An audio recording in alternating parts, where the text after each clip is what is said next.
As we've exposed, the state massage board is required by law to immediately suspend the license of any therapist charged with a sex crime. That's as soon as the board is notified by law enforcement. But that doesn't always happen. And though there was a lot of discussion about that at a meeting last week, the board was all talk and no action. I know that there's been some public scrutiny about this process lately. Our reports, They were alarming to me. Sparked a conversation. Right.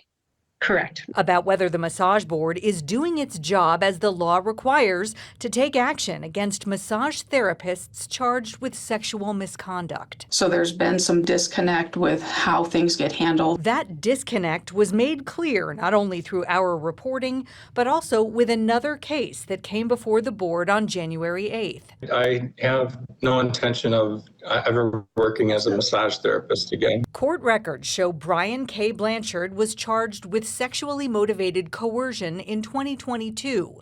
The incident, as described in this massage board complaint, happened at the Vdara spa. Blanchard allegedly masturbated a male client and put his mouth on the client's genitals. The client told police he, quote, was in shock, end quote. Blanchard pleaded guilty in August of 2024, blaming his actions on the lingering effects of anesthesia after a colonoscopy 3 days prior to the assault. I don't know how many people this propofol affects this way, but I remained under the influence of a drug, and it's the only way that something like this would have happened, because I'm not a bad person. I can never intentionally do harm to another human being. And I would never have done this, and I have never done this before in my massage practice. The massage board staff was first notified by law enforcement about Blanchard's sex offense in early 2023. State law says the executive director should have immediately issued a cease and desist order, temporarily suspending Blanchard's license for 15 days. Did that happen? I can't get an answer right now to figure out if Brian Blanchard was ever served with anything to suspend his license. Other board members also questioned why they weren't told of the charges in 2023 or the guilty plea in August 2024. If the individual pled guilty to the charges, which he did, why did we not step in and pull his license at that time? So then here's the question. Why are we having the hearing on January 8th of 2025?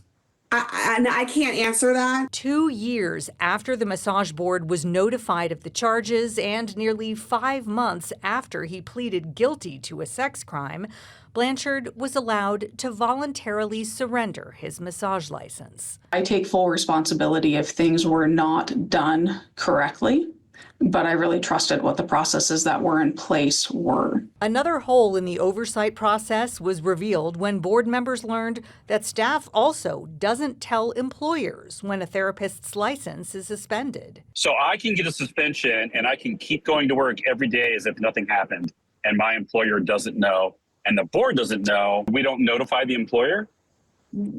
No, we're not tracking who their employer is. Board Attorney Colleen Platt explained the board has the power to change that, which I elaborated on during public comment. Doctors have to report to their state board who they work for, and that information is made available to the public on the Nevada State Board of Medical Examiners website. If licensees have to report to this board who they work for, then that information would be available. Then at least you'd know. And why wouldn't you want to know? The other case that caused concern for board members was the one we reported on in December. Massage therapist David Peter Tria was arrested for assaulting a client at the Westgate Spa in September 2023. He was charged and released pending trial. While out of jail, he got hired at Massage Heights on Warm Springs and Stephanie in Henderson, where he assaulted a second woman during a massage in February 2024. State law says the Nevada State Board of Massage Therapy should have issued Tria a cease and desist order after learning of the first sexual misconduct charge. But as we reported, that did not happen, even though Metro notified the board's executive director. Board members were kept in the dark about that until we shined a spotlight on it. The case in the media, he went and find another job and assaulted another person. So we are not doing our job when that second person get assaulted? We will discuss the process completely today to make sure we all understand the process and if there are any changes that we can make so that doesn't happen. The contentious discussion about the board's investigative process left board members with more questions than answers about a system that can allow offenders to escape timely accountability. We are looking at trying to make sure that we've got, I guess, more of a black and white approach to things and leaving very few things to any sort of shades of gray. The board currently has a bill draft in progress to present in the upcoming legislative session, which may ask lawmakers to give them more teeth. There's also a pending bill that would create more accountability for all state boards by subjecting them to oversight by the Nevada Department of Business and Industry. Darcy Spears, 13 Investigates.